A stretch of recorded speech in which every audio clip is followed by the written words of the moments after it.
베드로전서 3장 1절에서 7절로 이 말씀을 보면서 가정을 교회로라는 말씀을 선포하겠습니다. 세상에는 많은 크고 작은 공동체들이 있지요. 직장 공동체가 있고요. 또 어떤 클럽 공동체가 있을 수 있고, 아마 성도들이 학교를 다니면은 학교 동기생들이 모이는 어떤 단체도 있을 것입니다.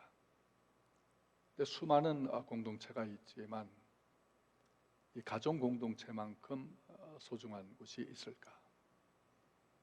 모든 사람은 가정을 통해서 이 땅에 태어났습니다. 베드로 사도는 로마 시대 활동을 하면서 그 시대 엄청난 핍박을 통해서 이 교회는 파괴되고 성도들이 흩어졌어요. 근데 흩어진 성도들도 어디선가 가정 생활을 하게 되었습니다. 이 가정 생활을 보면은 부부가 다 같이 예수님을 잘 믿는 가정도 있고, 남편은 믿지만 아내는 믿지 않고, 또 어떤 가정은 아내는 잘 믿지만 남편이 불신 가정도 있고, 또 부부가 함께 믿지만 희미한 가정도 있고, 똑같이 열심히 충성하는 그런 다양한 가정 형태를 보게 됩니다. 근데 그 중에 그 아내는 예수를 잘 믿는데 남편이 믿지 않을 때 그 아내의 고통은 상당히 큽니다. 로마 시대 여성들은 쓰다가 버려지는 하나의 수단, 그 소모품처럼 여겨졌어요. 그러니까 여성의 인권을 제대로 존중받지 못하고 있었습니다. 이런 상황에서 아내와 남편이 서로에게 의무를 다하라고 하는 이 성경의 가르침은 그 사이에 신선한 충격을 주었던 것입니다. 그 신앙이 달라서 갈등을 겪고 싸우는 가정도 있고, 또 신앙이 같지만 불화한 가정도 있습니다. 예수님을 믿는 것은 예수님을 주인으로 섬기고 순종하기로 한 것이지요. 삶의 주도권을 예수님께 두는 것입니다. 그 삶의 주도권이라고 하는 것은 개인뿐만 아니라 우리 부부의 주도권도 예수께 둔다, 이런 의미예요. 우리 성도들이 전도할 때 흔히 이런 말 많이 하지요. 예수 믿고 행복하세요. 또 예수 믿고 구원받으세요.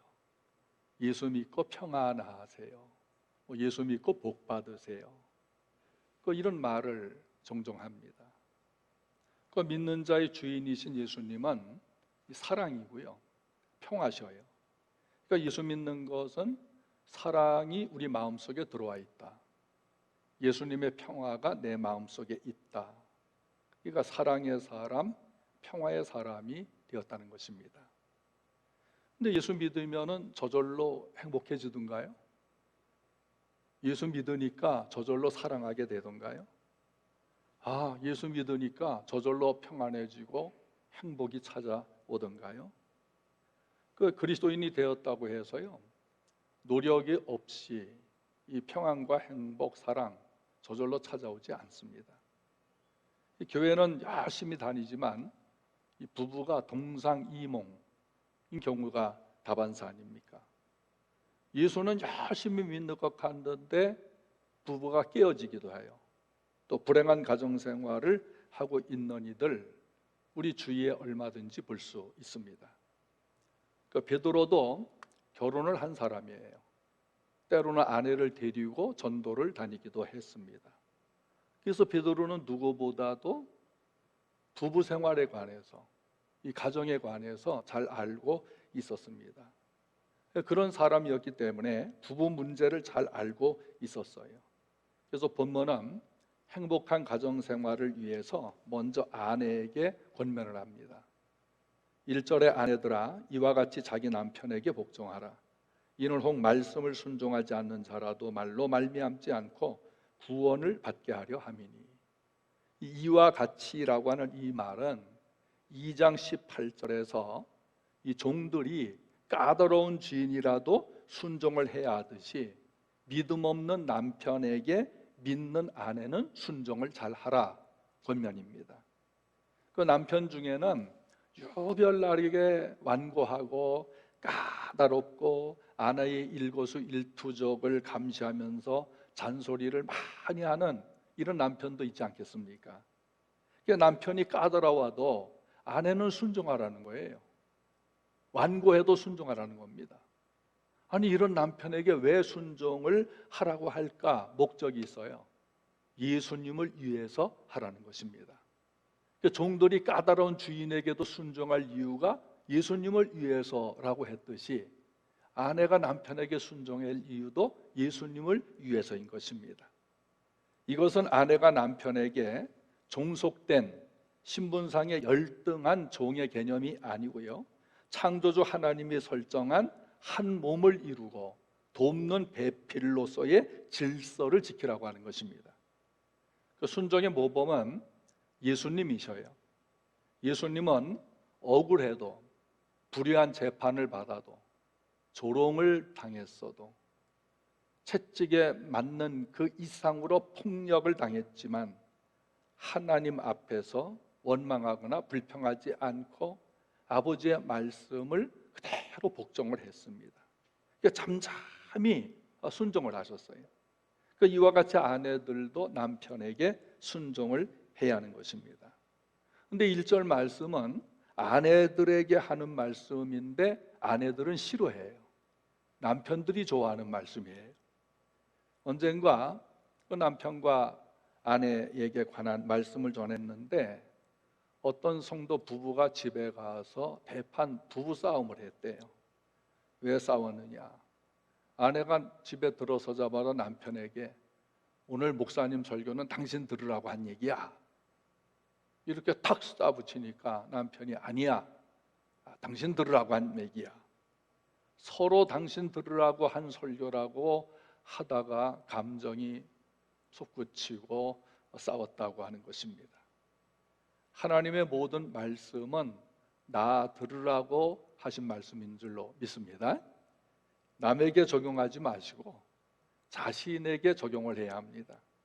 모든 것을 질서대로 하면 평안합니다. 고린도전서 11장 3절과 7절에 그러나 나는 너희가 알기를 원하노니 각 남자의 머리는 그리스도요 여자의 머리는 남자요 그리스도의 머리는 하나님이시라. 남자는 하나님의 형상과 영광이요 그 머리를 마땅히 가리지 않거니와 여자는 남자의 영광이니라. 그럼 예수님의 머리가 하나님이라고 해서 예수님이 성부 하나님보다 열등한가요? 예수님이 하나님보다 부족한 거 있으신가요? 아니죠. 성부 하나님과 성자 예수님은 동등하신 분입니다.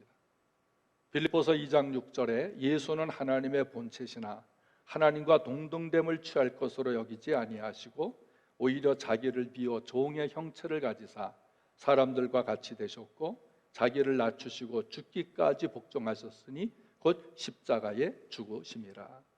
하나님께서 예수님을 세상에 보내셨는데 그 예수님은 하나님과 동등하신 분이심에도 불구하고 아버지의 뜻에 다 복종하시면서 영광을 돌리신 것입니다.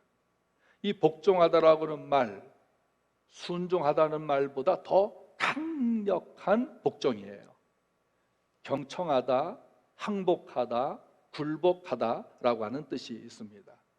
그러니까 예수님은 성부 하나님의 말씀을 경청해서 잘 들었어요.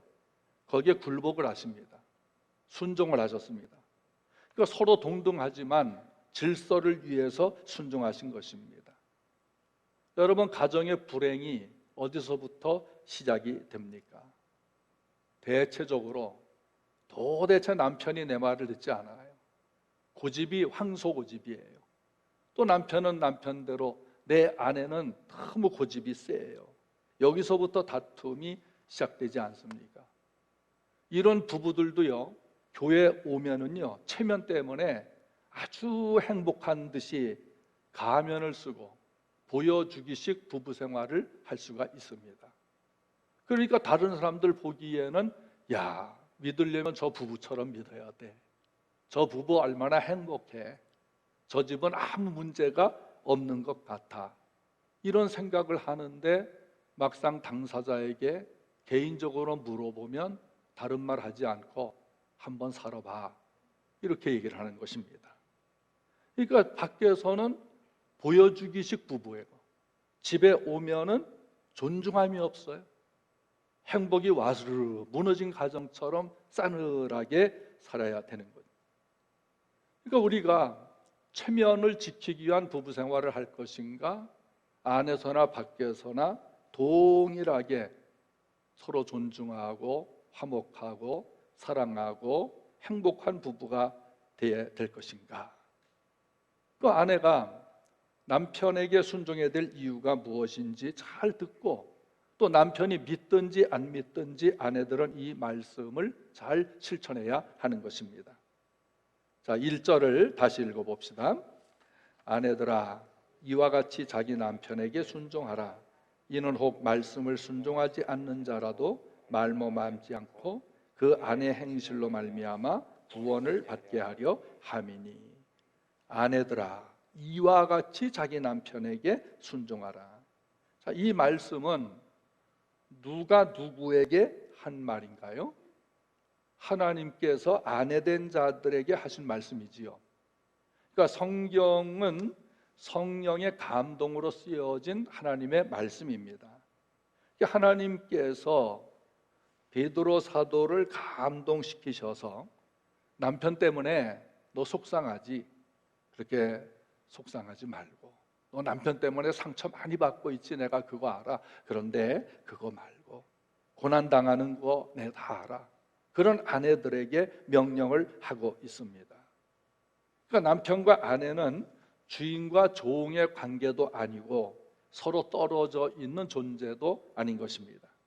갈라디아서 3장 28절에 너희는 유대인이나 헬라인이나 종이나 자유인이나 남자나 여자나 다 그리스도 예수 안에서 하나이니라.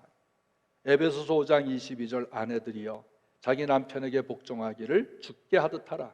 남편들아, 아내 사랑하기를 그리스도께서 교회를 사랑하시고 그 교회를 위하여 자신을 주심같이 하라.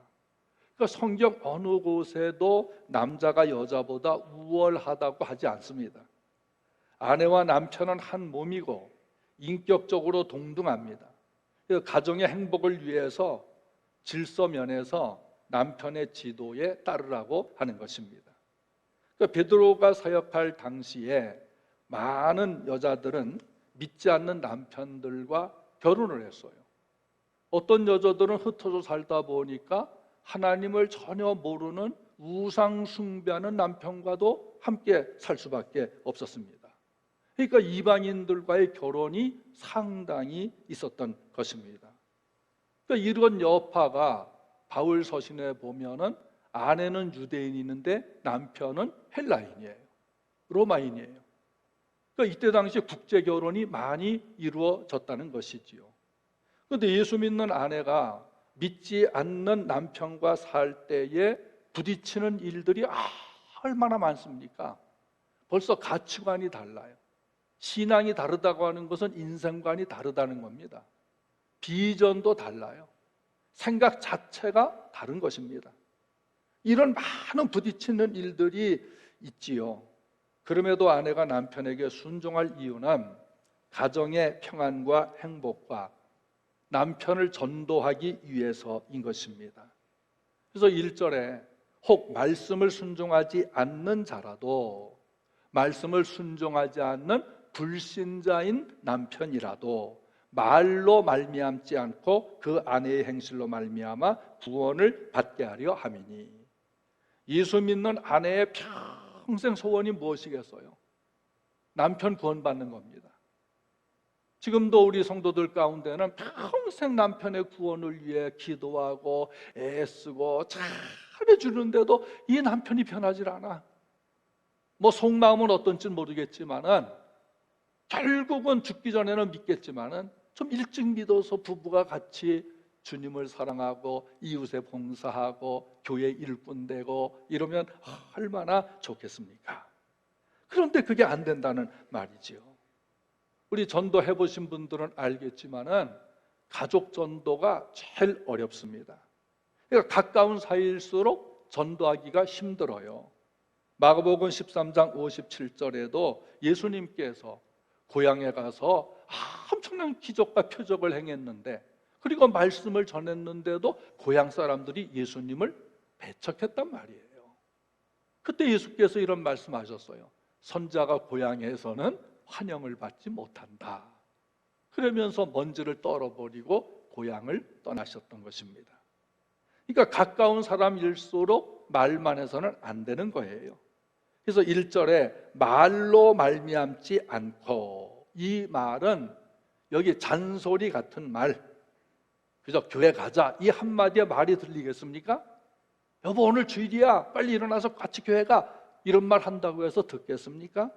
그래서 말로만 말미암지 않고라고 하는 이 말이라고 하는 것은 여러 가지 잔소리, 짓거려대는 많은 말, 수다 같은 말, 이런 뜻인데요, 이런 말은 아무리 많이 해봤자 역효과만 불러일으키지 들어먹지 않습니다. 그러니까 행동으로 실천해서 감동을 줘야 하는 것입니다. 우리가 말을 통해서 한두 번, 또 행동을 통해서 몇 번 감동을 줄 수도 있을 거예요. 그러나 감동해서 당신 사는 것을 보니까, 당신이 나에게 하는 것을 보니까 나도 교회 가고 싶어, 예수 믿고 싶어, 그렇게 될 때까지 질서를 지키고 순종하고 좋은 행동을 하면서 그 남편에게 감동을 주라고 하는 것입니다. 그 믿는 아내가, 이런 가정이 있죠. 믿는 아내가 그 남편을 들으라고 담임 목사님 설교 테이프를 늘 틀어놓는다든지, 기독교 방송만을 틀어놓는다든지, 또 성경 말씀을 듣기 위해서 성경 테이프를 틀어놓는다든지, 매일매일 그렇게 하면요, 아내는 집에 있기 싫어합니다. 남편이 집에 있기 싫어하죠.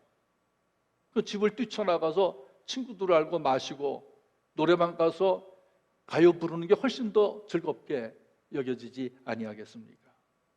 그러니까 2절 보면 너희의 두려워하며 정결한 행실을 봄이라 그랬어요. 여기 본다라고 하는 것은 자세하게 주시하며 지켜본다는 겁니다. 당신 교회 나가는데, 예수 믿는데, 교회에서 충성한다고 하는데 나한테 어떻게 하나 보자, 이렇게 주시해봐요. 늘 마음속에 그 생각을 하고 있는 것입니다. 그런데 2절의 두려움은 사람을 두려워해서 순종하는 것이 아니다. 남편이 무서워서 순종하는 것이 아니다. 하나님을 두려워해서 경외하며 도덕적으로 성결한 행위, 하나님을 두려워하면서 남편에게 순종하라는 거예요. 남편에게 좋은 아내, 정숙하고 도덕적으로 정결한 아내가 남편을 구원으로 인도할 수 있는 것입니다. 이 3절은 당시 로마 여성들이 외모를 꾸미는데 많은 비용과 시간을 보냈다는 것을 알려주고 있습니다. 너희의 단장은 머리를 꾸미고 금을 차고 아름다운 옷을 입는 외모로 하지 말고, 그 외모와 치장이 지위와 부를 상징을 했어요. 아주 사치할 정도로 단장을 해야 사람들이 알아주었거든요. 그리고 향락에 취해서 함께 어울리는 것, 그게 그 당시의 트렌드였어요. 사람들의 시선을 끌기 위해서 몸을 금으로 둘러싸고 머리는 높이 올리고 각종 액세서리 보석으로 꾸몄던 것입니다. 여기에 단장이라고 하는 이 단어가 헬라어로 코스모스라고 하는 뜻이에요. 질서 있다, 정돈이 잘 되어 있다라고 하는 뜻입니다. 원래 이 단장 코스모스는 온 세상을 의미하는 거예요. 우주 내지는 이 세상을 의미하는데, 하나님께서 세상을 창조하실 때 아주 질서정연하게, 정돈이 잘 되게, 보시기에 아름답게 창조를 하셨습니다. 그래서 이 단장이라고 하는 뜻을 가진 헬라어 코스모스에서 영어의 코스메틱, 화장품이라고 하는 단어가 유래되었던 것입니다. 그러니까 우리 화장품, 오늘도 우리 여성 성도들 화장하고 오지 않았겠습니까? 뭐 저도 살짝 바릅니다. 그런데 화장품을 바를 때에 질서 있게 잘 사용을 해야 정돈된 얼굴 모습이 드러나는 것이지요. 아무리 좋은 화장품이라도 마구 바르면은 무질서한 얼굴이 될 수밖에 없는 것입니다. 그러니까 값비싼 화장품을 사용하고 다이아몬드, 금, 진주로 몸을 치장을 하고 비싼 옷으로 몸을 휘감아도 그 아름다움은 일시적이고 썩는 것이라는 것입니다. 그러니까 아내의 외모의 화려함에 감동을 받아서 예수를 믿게 된 남편은 거의 없다. 그렇게 단장하고 꾸미고 값비싼 옷으로 휘감는다 해서 그거 보고 어느 남편이 나도 예수 믿어야지 이렇게 될 사람은 없다는 겁니다. 잠언 11장 22절 아름다운 여인이 삼가하지 아니하는 것은 마치 돼지 코에 금고리 같으니라. 예수 믿는 아내들은 어떻게 단장을 해야 할까요? 4절을 읽겠습니다. 오직 마음에 숨은 사람을 온유하고 안정한 심령에 썩지 아니할 것으로 하라. 이는 하나님 앞에 값진 것이니라. 외모 치장한 것은 눈에 쉽게 잘 보이지 않겠습니까? 근데 마음에 숨은 사람, 온유, 안정한 심령, 곧 절제되고 부드러운 심, 품위와 매력, 이것은 분명히 성숙함에도 불구하고 겉으로 드러나는 것이 아니에요. 그러니까 금은 보화로 치장한 것, 좋은 옷을 입은 것, 비싼 백을 들은 것 눈에 보입니다. 머리를 아름답게 한 것 다 보입니다. 그런데 숨은 속사람, 온유, 기쁨, 절제된 마음, 이런 것들은 보이지 않습니다. 그러나 진정한 심, 품위, 매력, 성숙한 감동을 주는 것, 이것은 속사람인 것이에요. 로마 여성들의 외모 지상주의와 부정함, 부도덕, 성적으로 불결한 생활은 당시 로마 사회에서도 골칫거리였어요. 특별히 귀족들과 부자 집안에 있는 여성들이 사치와 성적 부도덕이 극에 달했던 것입니다. 그런데 예수 믿는 여성들이 부잣집에 가서, 고위직에 가서 식모살이죠, 소위 노예 종으로 살게 됩니다. 또 똑똑한 믿는 여성들은 높은 사람들의 가정교사가 돼서 그들의 자녀들 가르쳤어요. 또 살림을 잘하는 사람들은 부잣집의 가정총무가 돼서 재산을 관리를 해 주었어요. 아주 정직하게 일을 해 주었어요. 그랬더니 로마 귀족과 부자들의 마음에 예수 믿는 사람들은 다르구나. 예수 믿는 여성들은 대단히 정직하고 정결하고 절제하고 어떤 숨은 매력이 있구나. 그것을 발견하게 되었습니다.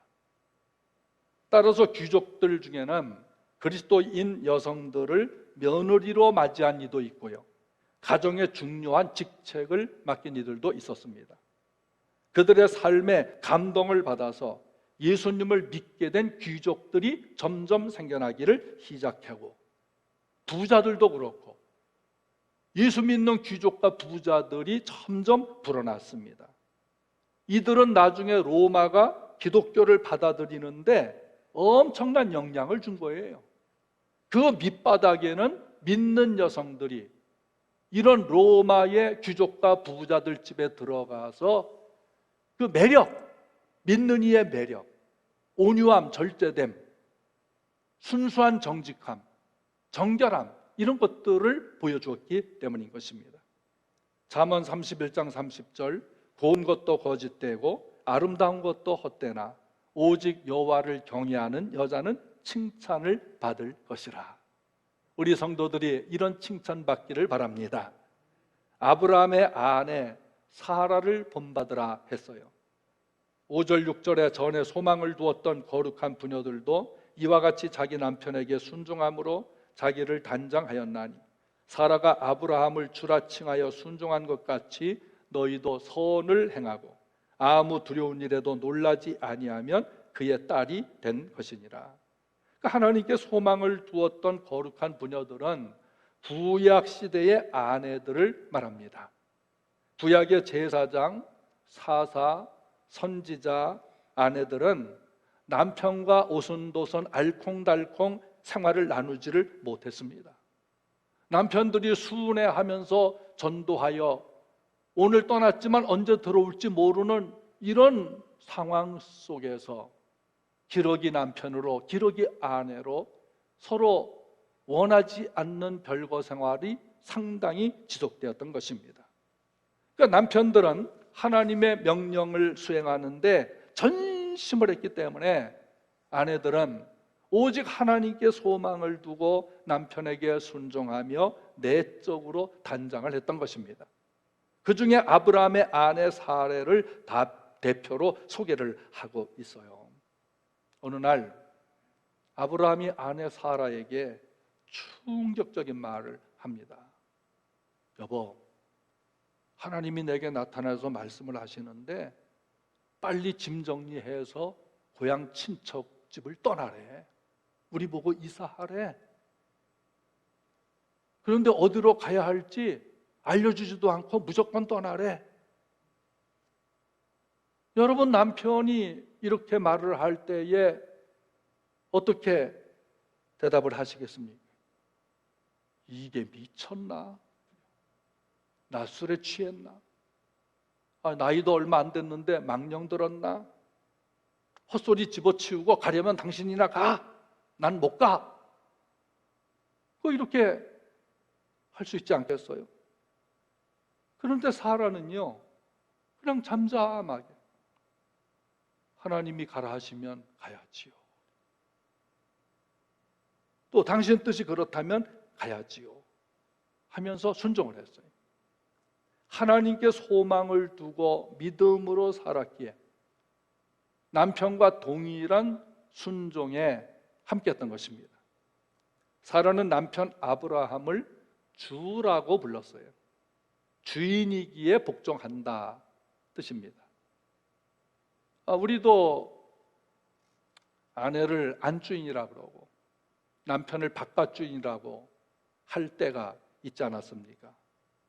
그러니까 서로 남편은 아내를 주인이라고 아내는 남편을 주인이라고 하니까 우리나라는 일찍부터 성경적이에요.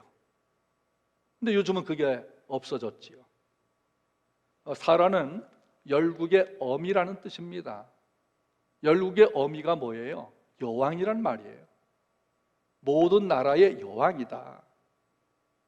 아내를 왕비로 섬기면 남편은 왕이 됩니다. 그리스도인 아내들은 불신앙인 남편들로 인해 낙담하거나 포기하지 말고 소망을 하나님께 두고 존경하며 소망을 가져야 합니다. 그리고 순종해야 됩니다. 아내의 현숙한 행실에 감동받아서 믿게 되는 남편들이 많이 있는 것입니다. 7절은 남편들아 이와 같이 지식을 따라 너희 아내와 동거하고 그를 더 연약한 그릇이요 또 생명의 은혜를 이어받을 자로 알아 귀히 여기라. 이는 너희 기도가 막히지 아니하게 하려 함이라. 이 7절은 남편들에게 하는 말씀인데 아내들이 좋아하는 말씀이기도 합니다. 근데 여기서 아내를 연약한 그릇이라고 표현하고 있어요. 하나님이 만드신 최초의 여자가 하와이지요. 이 하와라고 하는 뜻에는 히브리어로 연약하다 이런 뜻이 담겨져 있어요.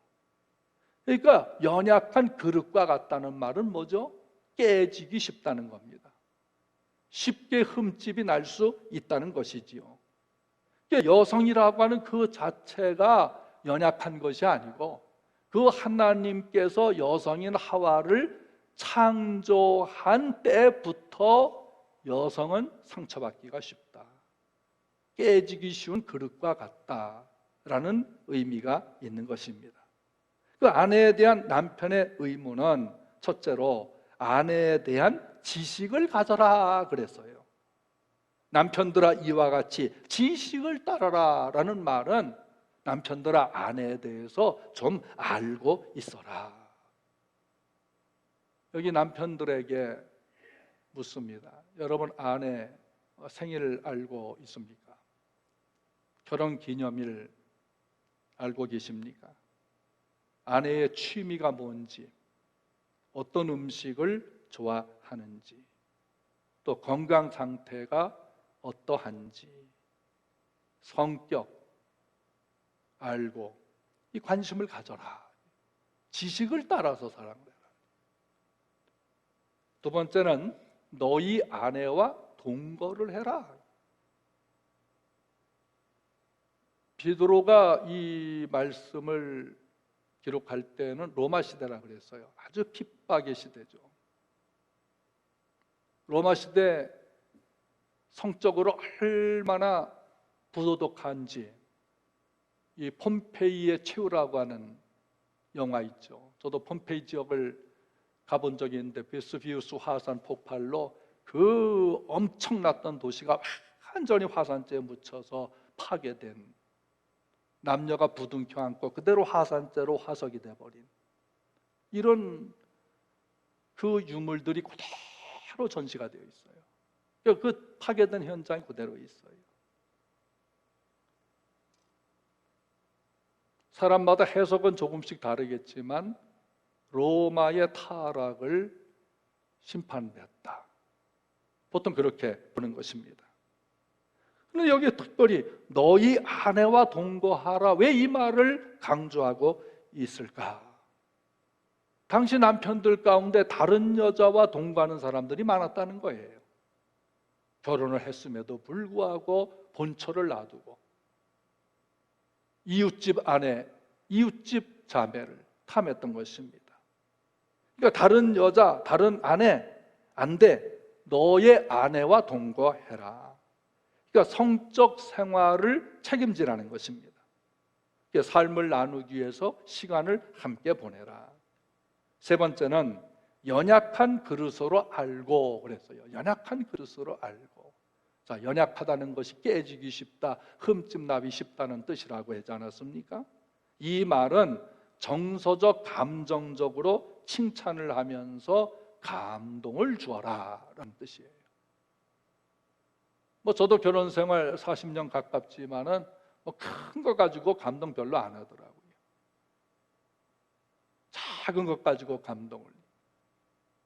이전에는 설거지 좀 해주면 엄청나게 감동했는데 요즘은 너무 자주 하니까 별 감동도 없습니다. 그러니까 작은 것 가지고 감동을 줘라. 칭찬을 해라. 왜? 여성은 감정선이 예민하고 세밀하기 때문에 작은 말 한마디에, 작은 것 하나에 감동을 준다. 넷째는 기도가 막히지 않게 하라. 그 남편들 기도해야 되지 않겠습니까? 예, 믿는 남편들은 가정의 제사장이 아니겠어요? 우리 모두가 제사장 중에 이 가정의 믿음을 세워가는 제사장입니다. 이 아내와의 관계가 화목해야 기도가 막히지 않아요. 부부싸움 하고 와서 기도할 수 있지만 그 기도가 잘 되겠습니까? 성질만 나지. 그 싸움을 하고 나서 기도가 술술 잘 돼. 그건 이상하죠. 아마 성령이 더 강력하게 역사하시는지 모르지만. 그러니까 아내와의 관계가 화목하고 부드러워져야 남편들이 기도할 수 있어요. 그래서 두 손을 높이 하늘을 향하여 들고 기도하는 남편들이 되길 바란다. 디모데서에서도 그렇게 한 거예요. 교회의 중요한 사명 중에 하나가 가정 회복입니다. 지난해 2020년 우리나라 1인 가구가 906만 3,362가구예요. 39.2%, 거의 40%가 홀로 사는 가정입니다. 이 중에 홀로 된 청년들, 독거 노인들도 많지만 부부 불화로 인해서 이혼하거나 졸혼하거나 별거로 홀로 사는 가구가 많아졌습니다. 일본은 더 심하죠. 일본은 남자 4명 중에 1명이 홀로 살아요. 일본의 학자가 그 치매 걸린 사람들을 조사를 해보니까 어떤 사람이 치매에 잘 걸리느냐? 고독한 사람,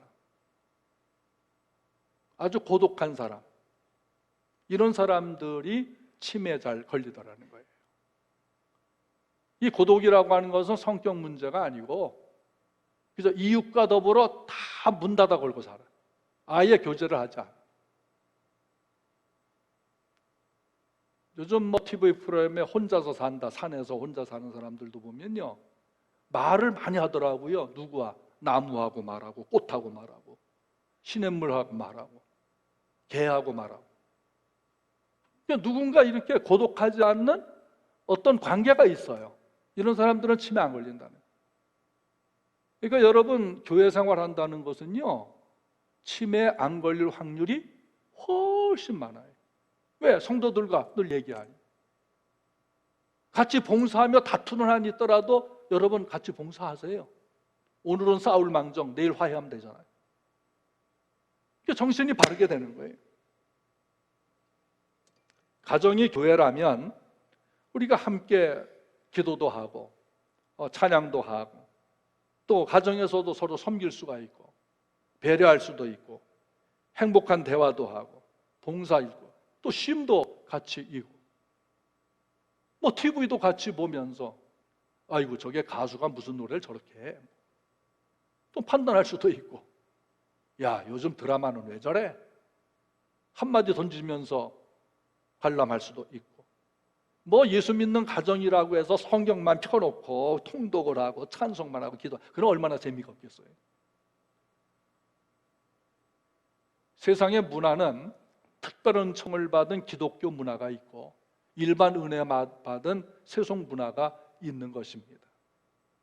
여러분, 교회 와서 찬송을 힘차게 불렀더니 스트레스가 확 날아가서, 저 이런 성도 한 명도 못 봤어요. 근데 노래방 가서 실컷 불렀더니 스트레스가 확 날아가, 이런 성도는 봤어요. 그럼 그런 성도가 믿음이 없겠습니까? 분명히 믿음이 있는데 뭔가 마음이 다른 거죠. 구약시대 하나님께서 솔로몬에게 성전을 짓게 하셨습니다. 구약시대 솔로몬 성전은 예수님의 모형이에요. 영적으로 보면 교회를 말하는 것입니다. 성전 건물 자체가 교회는 아니지만 그 안에 모인 백성들을 교회로 보았기 때문에 솔로몬 성전이 예수 그리스도의 모형이고, 그 그리스도의 모형이 현대의 교회로 나타난 것입니다. 그러니까 솔로몬 성전 자체는 영원한 것이 아닌 반면에 예수께서 세우신 집은 영원히 견고합니다. 그게 교회예요. 그래서 세상 나라 망하지만 교회는 영원하다, 그 말입니다. 하나님께서 하나님의 성전인 교회, 이 교회를 성전이라고 그랬어요. 교회 당은 성전이 아니에요. 하나님의 백성들이 성전인 것, 교회인 것 우리가 알지 않습니까? 근데 사도행전의 교회 시작은 가정에서 출발을 했습니다. 이게 가정이 성령 안에서 의와 평강과 실학과 위로와 사랑이 있는 교회가 되어져야 된다는 것이죠. 행복한 가정은요, 문제나 갈등이 없는 가정이 아니에요. 아무리 행복하게 보이는 부부나 가정이라도 다 문제가 있고 갈등이 있고 스트레스가 있어요. 가족들도 서로 상처 많이 주고받잖아요. 아픔이 있는 거예요.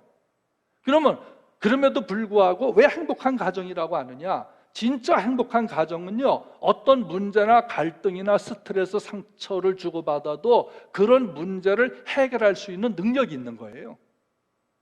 그게 행복한 가정이에요. 여러분, 가정을 환상적으로 보면 안 됩니다. 이상적 환상적인 가정은 이 세상에 없는 것입니다. 문제가 발생했을 때 그것을 가족이 함께 힘을 합쳐서 해결해 나갈 수 있는 능력, 하나님 앞에 기도하고 우리 같이 찬송합시다, 같이 예배합시다, 같이 믿음으로 이겨나갑시다. 그게 행복한 가정이 아니겠습니까? 신앙이 바르면요, 이 가족의 신앙이 바르면, 특별히 가장 아버지나 어머니의 신앙이 딱 쓰면은 자녀들도 흔들릴 수가 없어요. 결국은 따라오게 되어지는 것입니다. 교회는 하나님께서 임재하신 곳이에요. 올해 교회 표어대로 사랑으로 하나가 되어서 여러분 가정이 하나님 나라가 되시기를 축원합니다. 사랑으로 꼭 하나 된 가정 되셔서 여러분 가정이 하나님 나라가 되기를 다시 한번 예수님의 이름으로 축원합니다. 아멘.